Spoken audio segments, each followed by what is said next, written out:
are back. I'm Lauren. I'm Joe. And today, for our Pop Culture Ponder, we have one of our favorites. We're going to continue on with the series that we previously started. Yep. We are super, super excited to be coming in with the second of the Lord of the Rings, Yep. The Two Towers. So we have a deep, deep love for this movie. We've both watched it fairly recently, or we've talked about it a ton of times. So today we're just going to kind of break down, again, what makes this franchise so amazing? Why did these films come out so good? And as the story continues, what do we think as we're continuing into Middle Earth? I mean, the story gets so much more involved, and I like the progression of how you see the characters and they build the characters. Yes. You get more in depth with, well, depending on which movie you watch. Yes, Let's put that because into perspective. I was going to say, as we mentioned in the first one, I have the extended editions. Yeah. And those are significantly longer. So I think the original runtime for Two Towers is like 2 hours and like 45 minutes or something. Like it's a long movie. Yeah. These are long films. The version that I have is 3 hours and 55 minutes. Yeah, but it's totally, if you haven't seen it, it's totally worth the watch. It really is. It's so because good. There's a lot of detail that you miss in the stories, and it makes the movie that much more in depth and better. Yes. It adds so much richness and texture to the world, and a lot of information that without, like, it's one of those things you can follow the movie. It's beautifully done. Even the versions that came out in theaters, they edited them as best they could, and they are really well done. Yeah. But there are moments where, like, you're just kind of, like, jumping from thing to thing without, like, a really solid understanding. Like, cool, like, I guess this is just where we're at right now. Like, I guess this is just where the scene is. And watching the extended edition, you go, oh, cool. This is how that happened. It was, definitely slows it down, right? But it gives you way more depth. Yes. It was like, oh, 2 conversations occurred, or, like, a person went through this entire arc to get them to this moment. Yeah, so I do. I love the extended editions. They're pretty much the only ones I watch. And so I am a little bit biased by now. And it does mean that I kind of like lose track to some degree of like what was in the originals. I've only been watching the extended editions for years. Yeah. So it does kind of help me to remember like the depth of the things that you're kind of adding in with those versions. Yes, we believe it. If you get the chance, watch those. Absolutely. Okay, so we've gone through, so we're picking our story back up. And this is an interesting point because our fellowship has divided. Yep. Our first one, we are completely together, and here in the Two Towers, we are moving in segments. So we have like our main groups, and that is Sam and Frodo. Yep. And they're on their way to Mordor. They have the ring. They're continuing on their quest. We have Pippin and Merry, who have been kidnapped by a group of orcs and are being taken to Saruman the White Wizard. And we have Gimli, Legolas, and Aragorn, who are on their way to rescue them. That is their goal right now. They are in pursuit of that horde.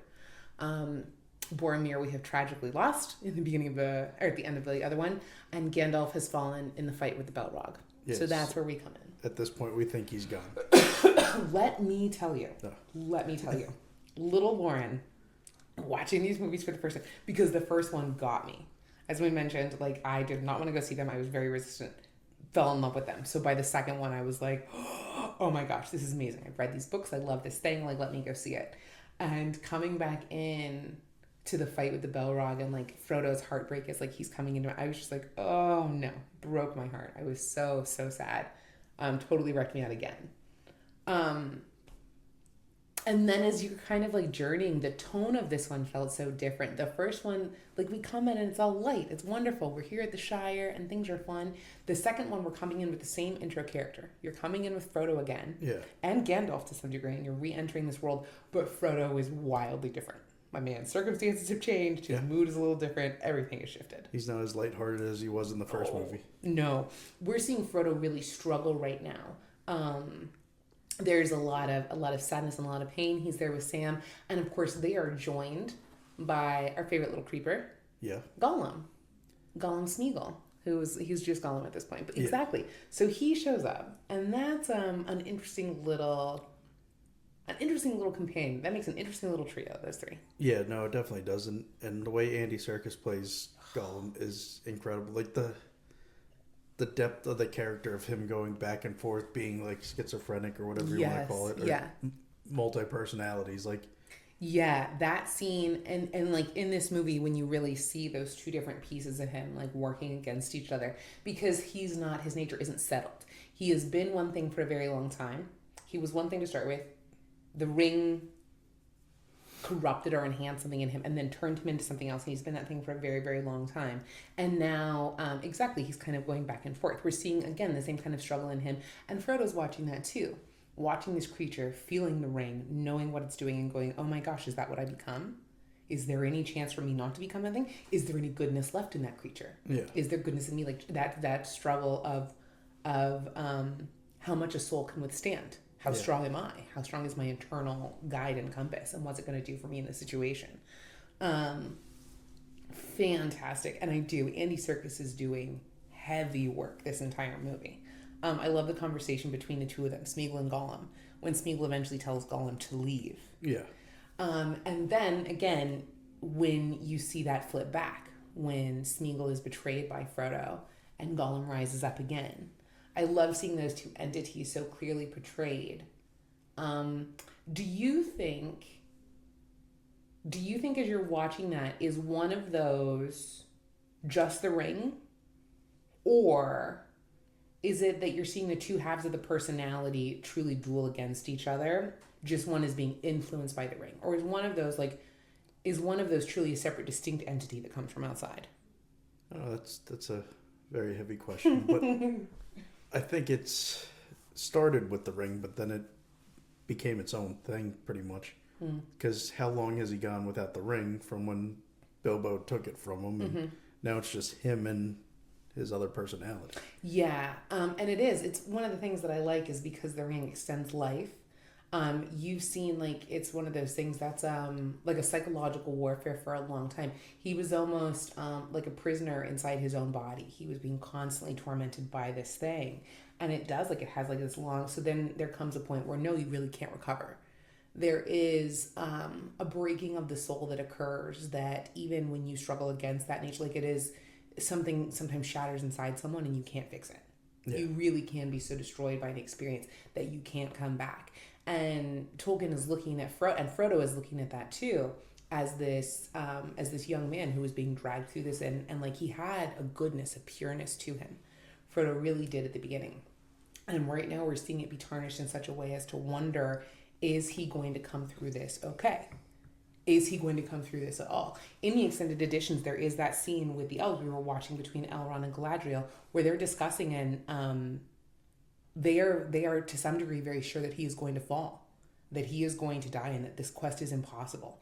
That even when they send him on it, there was such a tiny chance of him ever succeeding, that they really don't think it's possible, and that they have reached a point now where they're watching the darkness rise up in this world, and they believe that Frodo is going to fail, that they need to bail out of Middle-earth, that it's going to fall to the Dark Lord.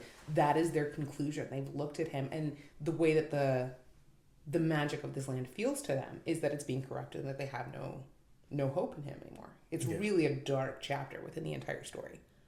Well, you see that from the beginning, where it's starting to get darker after the first movie, and the progression of how things progressively get worse for everybody. Like, I don't want to get ahead of myself, but then you go into like Helm's Deep, and I was gonna say exactly. So like as we watch, because like this one too, we have a fun where like we get to experience a different group of people than we really messed with in Middle Earth. We came in on the hobbits in our first one, and we got to meet the elves. We spent a lot of time with the elves. That was super, super fun. Yeah. They're the race that we explore the most in that first movie. We have our fellowship, which is made up of course, a bunch of different races, but we're only seeing like their individual propensities. Here in this second one, we get to really see the realms of man. And we're looking as they are staring at the face of this great evil, this thing that's rising up in their country. And the elves are aware of it, but they're taking a step back in terms of our narrative and in terms of where the story is being guided or being run. So men are inherently within this world more susceptible to evil. We fall much faster. We are capable of great goodness. We can stand up and we can be truly surprising in that capacity, but we are susceptible to this darkness very, very easily. Which they show you in the first one, where he gets corrupted by the ring right away. Right? He goes down almost with no hesitation. And even with like these rings of power, 3 were given to the elves. Galadriel holds hers and she still holds strong. Yeah. The 9, the men that they were given to, race. They were just like, oh, okay, cool. Nothing. I can't stand against it. Like, I'm just ruined. I'm wrecked out, my man. So we're seeing that. And then we have Theoden, we have King of Rohan. So we're coming into this kingdom, and his kingdom is dark. It is very grim right now. We have his son is dead, his dead or dying, depending on your version. His nephew has been banished. He is essentially been like, he's this old, like just destroyed man when we meet him. Yeah. And there's deep corruption. You have Grima Wormtongue, who is essentially ruling his kingdom as a puppet of the White Wizard Sauron. Which, like, a name like that, Wormtongue, wouldn't you, like... Thank you. Not trust him from the beginning? Yeah, bro's name is Grima Wormtongue. Like, there's no chance it doesn't sound good. Yeah, thank you. That we're doing that we're, that we're trusting that man with an entire kingdom. Yeah, so we can see, and like this is the leader of Rohan. Rohan, of course, are the Horse Lords. So they patrolled, like, Gondor was the builders of the White City Osgiliath, and they were holders of the Great Tree. And so they have like these different fortresses, but Rohans were these plainsmen, and they have these different strongholds kind of spread out, and they are warrior people. They ride through the land, and their patrols are coming up shorter and shorter. Orcs are spreading through their land, and their king is not standing against it anymore. So we are seeing this entire half of the kingdom of men fall into nothingness. And then, of course, Gandalf, Legolas, Gimli, and Aragorn, because I'm skipping ahead here too, because we missed Gandalf coming back entirely. Yeah. But essentially, they're going to come and kind of wreck this out. But let's go back. So we get Gandalf back. Yeah. We get Gandalf back. What is that moment like for you when you were watching it the first time, and they're traveling through the forest? Our three main guys, they're looking for our little hobbits. They're traveling through the forest. They have just seen this battle where the hobbits supposedly were, and they're in Fangorn now. What are your feelings when they first come upon this White Wizard? Well, when I first saw it, I mean, probably what everybody else was thinking. But, like, Aragorn talking to Legolas, and he's like, what do you sense? What do you see? Mm-hmm. And he's like, the White Wizard approaches. Like, you're like, oh, great, they're screwed. Right. Because Saruman's here. They're not magical. Right. They do not have, exactly that kind of ability. And we did. So we have the little hobbits, Pippin and Merry. They have... been wandering through Fangorn, and they've also been brought to this White Wizard. That's our first kind of encounter with him. So we have the fear of what's happened to our little hobbits, and then Legolas can feel him coming in this forest, and a White Wizard is a special thing too. That is this incredible power. I like Lord of the Rings because it's another low mag fantasy world. There is magic here. There are special powers, but not everyone is running around and can use them all the time. So Gandalf's power, or a White Wizard's power, even Sauron's power, is so immense that literally other beings like elves are just kind of aware of, like, whoa, cool, something feels weird here. Like, there's something in the woods that's just here. And then he turns around, he defeats all of their weapons, and they cannot see him. And then he comes back, he announces that he is Gandalf, and he is returned to them. But he is distinctly different. Yeah. What do you think of the Gandalf that we get? Because he is, like, the change between Gandalf in the first movie and the Gandalf that we have through the next two, he's a very different character. We see a lot of change in his personality and the way that he functions. What do you think of that shift in Gandalf, and which do you prefer? I don't know. I guess because I've watched the movie so many times that I love Gandalf the White. But, like, he goes from being more lighthearted as Gandalf the Grey to a more serious, like, mystical tone in the White. Yes. For sure. But yeah, both characters I like for different reasons, but they have their places too. It is one of those things, like, he needs to kind of rise up again as we see our shift in tone. Gandalf is an echo of that. Even though he's gotten literally lighter as a character, his tone has gotten darker. Exactly, because he's come back, he's traveled through the darkness. He battled the Balrog down into hell. He defeats this creature who is essentially made of shadow into the darkest realms, and is reborn, is brought back through time and space, for all intents and purposes. And we're not really sure of how old Gandalf is in the first place. Yeah. Even when we start the Lord of the Rings, even as you're going through the book, Gandalf's exact age is, like, you just don't know. He's been around for a long time. The elves have many different names for him. He's been a bunch of different things. And a lot of different wizards are like that, but Gandalf is the one that we're the most familiar with. So Gandalf is essentially already on the edge of, like, immortality. But when he comes back as this White Wizard, his power is so immense. And he kind of transcends the realm of mortal understanding or mortal being here. We do see a different level in his power and in the way that he interacts with the people that we've already understood. And it definitely, it brings a whole other element as we're going through. So he frees Theoden king, and that brings Rohan back to power, but essentially he's going, cool, we don't have time for this because Saruman is rising. You've sent some of your best fighters away. You sent your nephew off. And now we have to figure out, because the enemy is coming towards us all the time, I need you to unite with the kingdoms of man. We need to get your shit together. We need to move on. And Theoden's resounding answer is, nah, I don't think so. I don't want to partner up with Gondor. Don't need them. Yeah. Which is, of course, really interesting because we have Aragorn, who is heir to Gondor. We saw a little bit of what Gondor was like in terms of the fact that Boromir was not necessarily heir to the throne, but heir to the steward of Gondor. His father is the one that's leading it. And he is out here in the first movie kind of trying to get the ring in terms of trying to aid his city.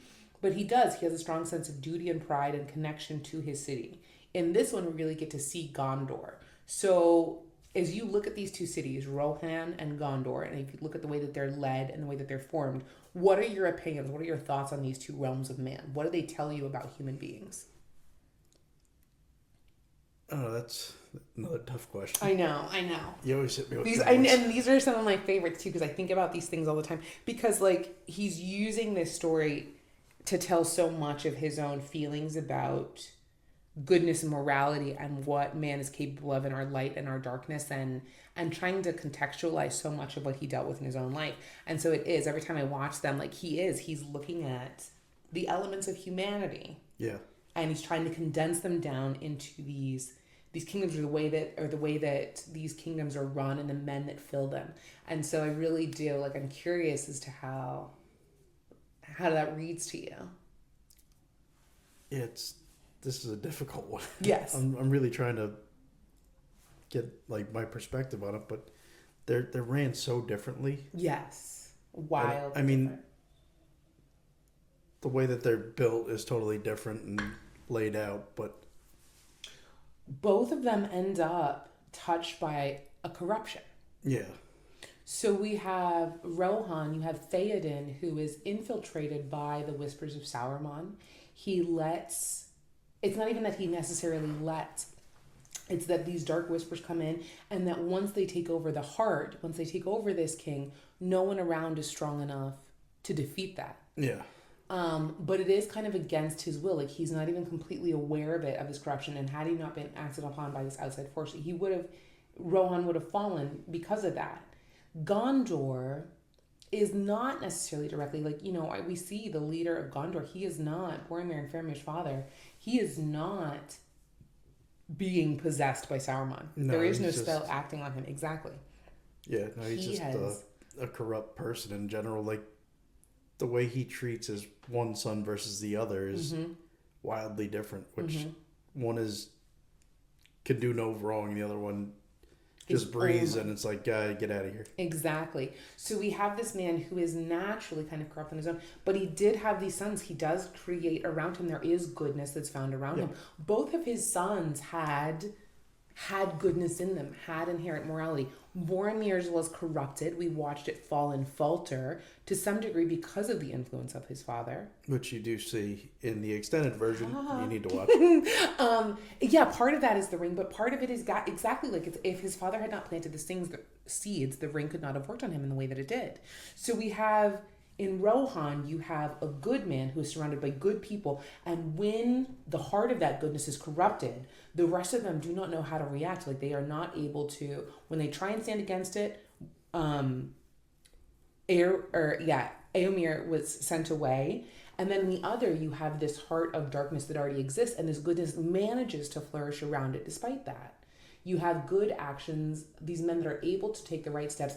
Faramir, who even when presented with the ring at a certain point is able to say, no, I will not choose my father's path. I will let it go. I will choose to do the right thing. So we have these, this idea that the leadership of a group of men does not necessarily have to reflect the nature of each man, that we are still responsible for our own individual decisions. Yeah. Regardless of the pressures around you. Again, it's not enough for a good man to just follow orders.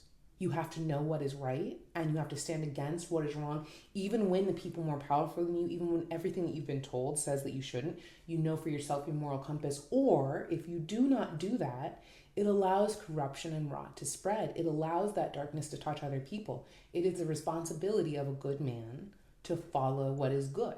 Yeah. That's what I see echoed in both of these human kingdoms in different ways, is the different ways that faults and flounders, and the truth that no matter what, that's what a man has to. And we see that in Aragorn too. He is that fundamental nature of a good man trying to find the right path. Yeah. Being afraid of that falter. But in these two cities, we can see so much of that sense too of how the world around you, or the messaging around you, the leaders around you can tell you whatever. Both of these cities are at war for these different causes, but individuals within them are still making different choices. Éowyn, Éomer, Faramir, people like Grima. I mean, you have Boromir. So I think that's the thing that I take away the most from those two human kingdoms. Yeah. That's the thing that I think that sticks with me the deepest from them. If I had to break it down, I think that would be it. I want to take us a little bit slower. I want us to look at our littlest members of our fellowship. Let's look at our little hobbits. Okay. See what they're up to. So because we have the two of them, we've kind of talked about Sam and Frodo a little bit. And Frodo is faltering hardcore. Where do we find Sam? Where do we find my favorite little guy? I mean, in this movie, Sam, he's obviously loyal. We know that. And he's one of the best characters in Lord of the Rings, if not the best. Yeah. But like you could see in this that he's struggling because he knows that Gollum isn't as good as Frodo's trying to like make him out to be. Like he's been weary of him from the beginning. Right. Frodo is so desperate to see something in Gollum because he's so concerned about himself. Yeah. Where Sam's like, I don't know if this creature ever had the goodness that you had. Yes, exactly. That inherent goodness, which again, we don't really get to see that part of Gollum until later, but Sam isn't inherently right. Yeah. That he did not, even in his original form. He was not the same as you. Trusting his gut on this one was his best thing that he did. I mean, yeah, Sam is definitely, he's without a doubt one of the strongest members of the Fellowship. And there is in the longer edition, there's an entire conversation where Gandalf and Aragorn are talking, and they're concerned about the fate of the ring, and they know that it's moving, but they're not sure whether or not Frodo's going to be able to complete this, much like the other elves. The elves are discussing how they think the mission is doomed. And when Gandalf finds out that Sam is with him, you watch him just kind of smile and go, oh, good. Yeah, oh, good. There's almost like a relief to him. Yes, exactly. Like he has such faith in those two little hobbits and in Sam's goodness and Sam's heart. So here we're seeing that struggle again where Frodo has an inherent goodness in him to start. But he's having a really good time. And Sam is bolstering him. But there is this other element, Gollum, that's working against him. And to some degree, he is able to infiltrate and work against Sam in this relationship. Like Frodo does listen to that darker part of him. Yeah. He is susceptible to that. And we watch Sam continue to make the decision, or maybe if it's not even really a decision. I think that Sam is just so naturally loyal and good. Like there's never really a chance that he's going to give up on Frodo. No. He will see this through until the end, no matter what that's going to look like. That is his only option. Yeah. Well, you see that, and I think that's the next movie I'm thinking of. But yeah, exactly. I won't touch into that. I was going to say, but we see him like when they get captured, and then there's the moment too when they're in Osgiliath at the end here, and Frodo has the ring because the wraith has come up on the dragon when the men are trying to hold this city before Gandalf has come in and he shines his beam like sends the dragon off, and he's getting ready to put the ring on or whatever, and Sam comes and tackles him. It's one of my favorite moments of the entire movie. And Frodo loses it. He pulls Sting on him and he's about to cut him. And Sam's like, it's me, Mr. Frodo. It's me. And you watch Frodo kind of crumble because he's going, oh, whoa, like I'm really, like I don't know if I can do this. I am shattering. This is towards the end of the movie. And Sam has that beautiful monologue where he talks about the stories of old and how the point is that good will conquer, that good will come, and they will rise up against, like even that. So that moment in this movie is the one for me where I watch Sam's goodness really reach out and just keep Frodo alive. Yeah. That's what it does. It keeps him. And without that, nothing else happens. It's Sam's continued optimism and belief that keeps Frodo moving. Like, that's it. But our other two little hobbits, we have Merry and Pippin in this one, too. Which, in the original, you don't see as much as you do. No, they don't. The extended, which watching that with you the other day was good. Yeah, because it does. It really you see a lot more that it doesn't really touch on. Like, yeah, my boys are doing things, okay? They're out here. Because in the original, you see him get picked up by Treebeard, and he saves them from the orcs. Yes, right. But then they get carried to the council, and then it moves too fast. Yeah. Because it goes from like one extreme to another. You don't see all that in between, which then you see him get like left alone in the woods and then almost getting eaten by the tree. Right, the trees rise up against them. And then it's the kind of thing too, like as the Ents go to their council, as they're trying to decide too, like, do we go to war? Do we fight this battle? Sauron is doing whatever, like, do we really care about any of this or whatever? It is the kind of thing that it helps give you context, because Pippin and Merry are essentially, they have the lowest stake in any of this at this point. Yeah. They're the most out, the most done at this point. Okay, we were kidnapped. We've lost Frodo and Sam. We can't go help with the ring anymore. Why do we not go back to the Shire? At a certain point, even Pippin is like, so are we out? Just go home. Yeah, exactly. Are we finished now? Like, this has kind of been like a lot. And they're experiencing this greater world. They're seeing Fangorn. They're seeing what Sauron is like, the effect on the natural world, because that's where the hobbits come from too. So they're seeing the cost of war that's being paid in a different way. The industrialization, the fire, the deforestation that's happening. They're looking at the natural world that's also being destroyed here and the value of that.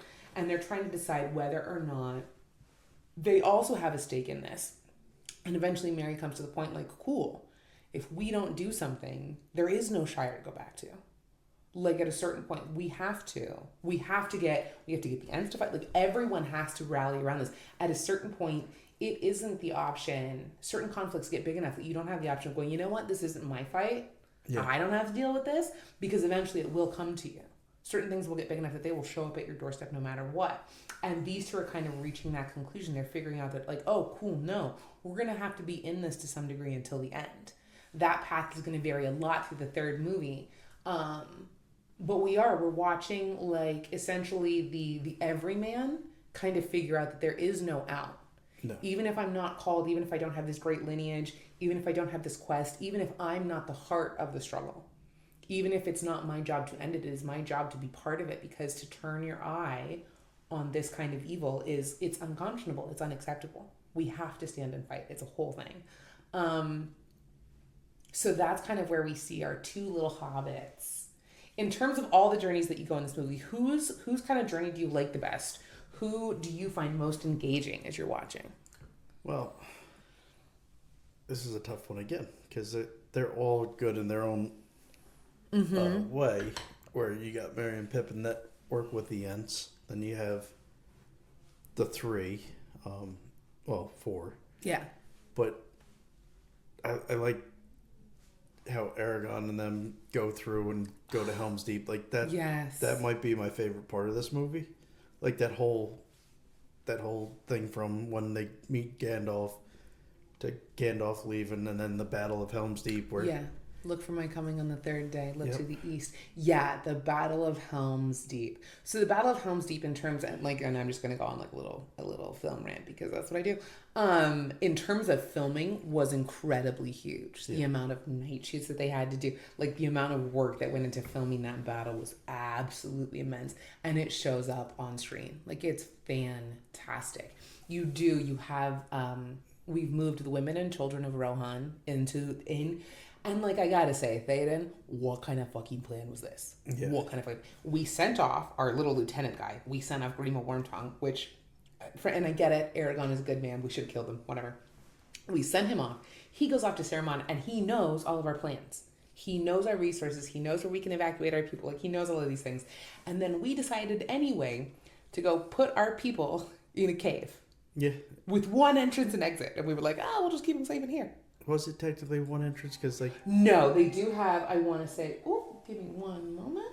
Yes, I think that there is a back entrance or exit, right? Well, like, the one scene, which I do love, and this is one of my favorite scenes, is where Gimli goes to Aragorn and goes, toss me, and then throws him onto the bridge. Like, so there is, like, a hidden entrance somewhere. Yes, they do have that secondary gate when they when they're storming up the front or whatever. Yeah, which ties back to our first one. Nobody tosses a dwarf. Yeah. He's like, don't tell anybody. Yeah, don't tell the elf. Yeah, but do it.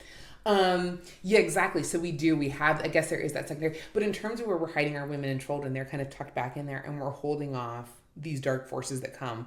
Another moment that I always, always, always love is the arrival of the elves. Yeah, when they march in. Yes, because you're watching this force of men and they really cannot hold it. They can't do it. They are going to make their last stand, but they are a thin force. And we've seen the elves already discuss the fact that they essentially think that this realm is dying. Yeah. Galadriel and Elrond, they are sure the realm of men is going to fall. So here's the question. Even if you know that goodness is doomed, do you fight on the side of goodness anyway? And they decide at the very last minute that yes, the answer is yes. Even if goodness is doomed, even if you think that there is no chance, you still do what's right because it is right. Yeah. That is what you have to do. And so they send this last alliance of elves to come and fight. And it's one of my favorite moments. But yeah, then the Battle of Helm's Deep goes down. And it is a battle. It's absolutely insane. It's beautifully shot. You have great moments in there. We have, Legolas skateboarding down the staircase on a shield. Yeah. One of the best moments in any fight. Like, I'm gonna love that every single time. And you get one of the best lines ever. Like, I love when Gimli and Legolas are standing next to each other, the rain's coming down. Mm-hmm. And he's like, well, what's going on? He goes, would you like me to describe it to you or get you a box? Would you like me to find you a box? Exactly. Absolutely perfect. I do. I love the moments between those two. And especially like when you're watching, like you said, like you get more of their friendship and their relationship too, which I think is absolutely delightful. Spending more time slowing down with the characters because like when you're going through the original editions, you're going from action piece to there's so much that has to happen. Yeah. They are busy. There is a lot that's going on. You're watching the entire realm come to war. So you're moving through that at a certain pace. When you're watching the slower ones, you get to really see, they build out so many different characters. Seeing Gimli on the ride when they're coming, like when the entire force of Rohan is moving before the warg attack. He's sitting there joking with Eowyn. He's discussing dwarf women. I mean, all kinds of things. And then he and Legolas too, they get more time together. And so that's one of those things that I really appreciate in those. But yeah, when we're at this battle at the end, and even at the beginning of that one too, where it's when Éomer comes riding up to them and they've got them all surrounded and Gimli's just giving him sass, give me your name, Horsemaster, and I shall give you mine. And he's like, bro, if your head was any higher from the ground, I would cut it right off. And Legolas is like, now you wouldn't, because I'd kill you before you had a chance. Yeah, all of those little moments that get expanded, I absolutely love. But yes, when we're coming up on their friendship at the end there, that's a great moment when they're standing at the wall. And then the battle is going and it's essentially done. It's essentially turned. They are not going to win this fight. They are losing. And then, of course, we have Gandalf, who arrives at the east on the third day. And that's another moment that I remember distinctly, like, in the theater. Like, as he rises up and comes down that hill. I also remember thinking that's way too steep to be riding a horse down. Oh, absolutely. Would have made me super, super nervous. Would not have liked any of that. I mean, I wouldn't even want to run down that hill, let alone ride a horse down a hill. Just would have tumbled straight over. But they come in and they essentially defeat this they defeat this horde of orcs or whatever that have come and they have stood against. And we have the sense that the city of man is going to survive, which is great. We have won the Battle of Helm's Deep. It is huge, huge, huge. We also managed to kind of hold Osgiliath, but essentially all that tells us, and we bring down at the same time, because we're having that major battle, we have Fangorn Forest. The Ents rise up and they come against Saruman in his tower.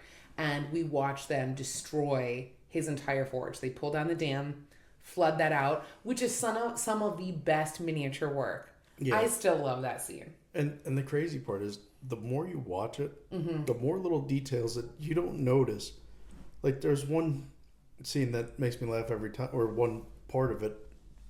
You literally see one of the Ents completely on fire. Yes, when he dunks his little head in there. And he puts himself into the line of water because he's like, oh crap, I'm on fire. Just totally recovering from that. Exactly. It's fun in the extended edition too, because like you have like the aftermath of it being like flooded out, and Pippin and Merry like hanging out and going through like the water or whatever. They're checking out his weed and they find all kinds of nonsense. They just sit there and they get stoned for a little bit. Absolutely delightful. Yeah. Then they had like the salted pork. Yeah, exactly. And they're just like, oh, we've got food. This is wonderful. What a great battle. This has been so fun. But yeah, it is. It's the kind of thing that we have this mounting feeling of hope. So we start off the movie with a fairly dark tone. We're coming in and we're very nervous. We're seeing a lot of division, and we're seeing a lot of tension. There's a lot of potential for failure. And as we come out of the movie, we've won a really important battle. We've made huge strides for our good guys, our team. We've seen some of our members reunited, and we have a better understanding of where they're at and where they're going next. But there's still the sense of how much is left to go. Yeah. And of how much peril is still left. Of course, we still have Sam and Frodo, which, bro's got a ways to walk. They just spend a lot of time walking. And Frodo is in perhaps a more perilous position by the end of this one than we've ever seen him before. Yeah. Frodo he is truly deteriorate. He does nothing but deteriorate from the very beginning. He ends up being just so broken. And so you're really seeing him now struggle through the end of this. And it is Sam who's keeping him going and keeping him moving. But I remember feeling like there was a very real chance that he wasn't going to succeed, that there was a chance that the quest might fail, not through a greater will, but again, just through like the faulting of an individual, which is the truth, is that like sometimes the good doesn't win out all the way. It's not completely whole in a victory.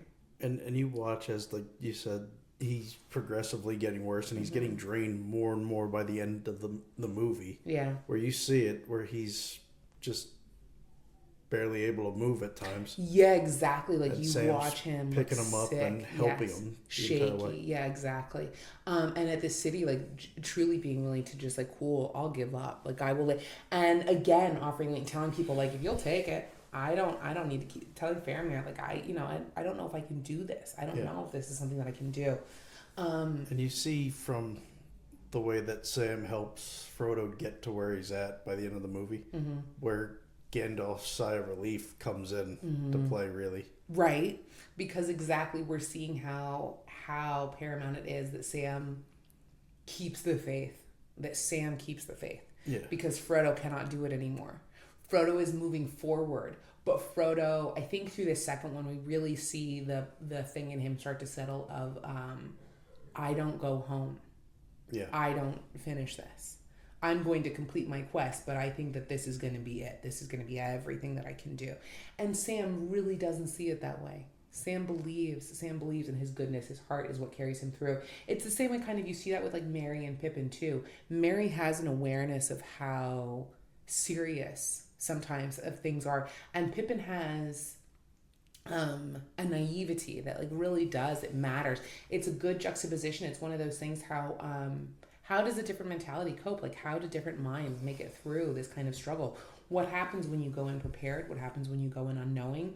What happens when you go in stout of heart? What happens when you go in frail? It's really interesting watching, because that's essentially what this story is. It's him trying to cope with and tell the story of war and to his child, trying to help his child understand the life that he had lived and what had happened to him, and trying to process his own issues, and trying to say, like, this is why it's so important that you hold to what's right in the world. That is the fundamental message that comes up again and again and again, that if you believe in what's right and you move in the right path, no matter what the cost is, it's worth it in the end. And I feel that a lot in this movie. I feel that struggle so intensely. This might be my favorite out of the three. I really do love this one. There's highlight moments in every single one. And Return of the King, of course, is like, it's such a spectacle. It's beautiful. Like, it's a great conclusion. But there is, especially again, like when I think of things like the Battle of Helm's Deep or Sam's speech at the end of, in Osgiliath when he's talking to Frodo, there are moments in this that I think are probably the most beautiful out of the series for me. Some of the moments that I like the best. Well, if you look at like any movie and how the arc goes, the second movie's your main, like, the main. That's where most of your substance is. Yes, we get to slow down and have a heart. Yeah, you're building up all your characters. You're making the story that much deeper, which I get why it would be your favorite out of the three. Yeah. But yeah, there's just so much jam-packed information that they put in this movie, and I'm not trying to like bash on the original, but there's so much that they cut out that you don't see. Yeah. This one more than the first one. It makes a difference seeing the extended. Yeah. It really does. Because the first one has like fun moments. Like you get more of like Bilbo's party, and you get like there are good moments that are expanded. But this one, it changes the heart of it. It changes numerous characters. It changes people like Faramir. It changes Éowyn. It changes the way that you look at the stewardship of Gondor. Like it changes the way you feel about people. You understand Boromir better, why he fell in the first one, why he was so easy to like, why he could be corrupted in the first place. Yeah, you definitely see more of the characters, and it gives the story that much more depth that you don't get from the original. Yeah, this one again. Yeah, I think that you're right. This one does. It feels more like the heart. It feels like more.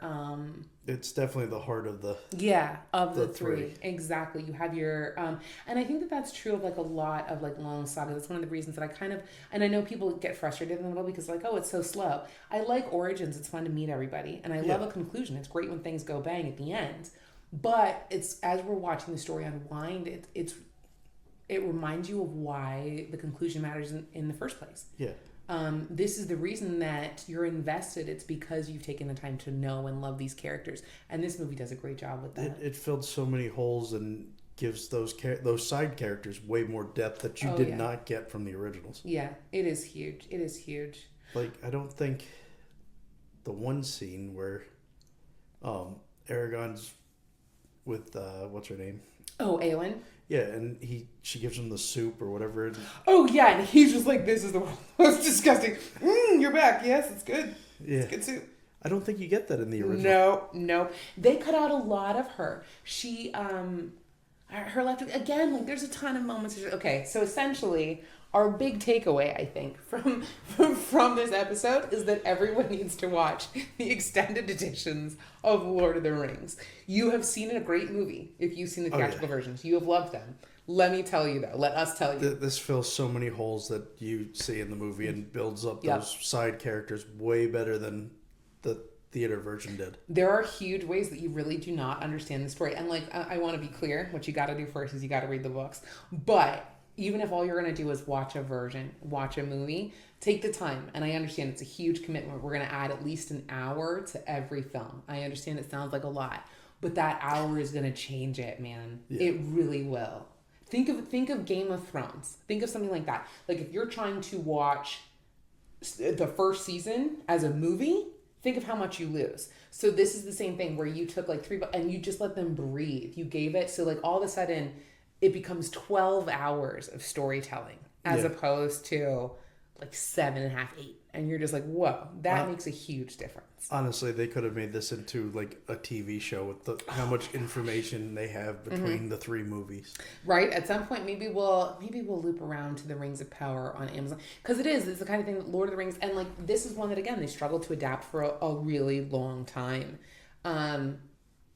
There's no question that Peter Jackson was the right person and that he did this to the best of his ability. But even then, you end up losing out. So it's a fantastic film. I think it's a great linchpin. It really moves the story along.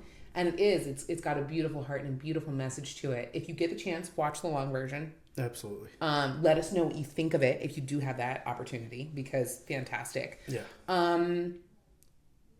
So let us know what your takes on this are. what are your feelings about the different groups of the Fellowship?